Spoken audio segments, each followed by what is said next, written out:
একটা বিশ্বকাপ, একটা ঐতিহাসিক রেকর্ড, অর্ধ শতাব্দীতেও ভাঙতে পারেনি যা কেউ। তেমনি এক রেকর্ডের দিকে অবিশ্বাস্য গতিতে ছুটে চলেছেন মহাতারকা লিওনেল মেসি। এক আসরে সর্বোচ্চ 13 গোল করা ফরাসি তারকা জাফতে অতিমানবীয় রেকর্ড থেকে আর মাত্র 5 গোল দূরে তিনি। ব্যক্তিগত অর্জন নিয়ে তেমন মাথা ব্যথা নেই মেসির, দলের জয়ই তার সব সময়কার প্রাধান্য। কিন্তু মাঠের গল্প কখনো কখনো অন্য সত্য লেখে। 2026 বিশ্বকাপের শেষ 16 শেষে গোলদাতার তালিকার শীর্ষে এখন লিওনেল মেসি। 5 ম্যাচে করেছেন 8 গোল, আলজেরিয়ার বিপক্ষে হ্যাট্রিক, অস্ট্রিয়ার বিপক্ষে জোড়া গোল, জর্ডান, কেপ ভার্দে ও মিশরের বিপক্ষে একটি করে। অথচ দুটি পেনাল্টিও মিস করেছেন, সেগুলো কাজে লাগালে সংখ্যাটা হতে পারত 10।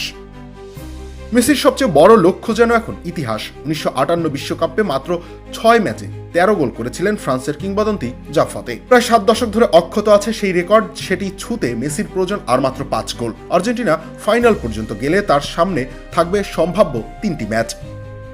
তবে প্রতিযোগিতাটি এক পেশে নয়। গোলদাতার লড়াইয়ে মেসির ঠিক পেছনেই আছেন কিলিয়ান এমবাপে ও আর্লিং হালান্ড, দুজনেরই 7 গোল। হ্যারি কেইনের ঝুলিতে 6, 4 জনই এখনো কোয়ার্টার ফাইনালের দৌড়ে টিকে আছেন। গোল্ডেন বুটের লড়াইও জমে উঠেছে এতে।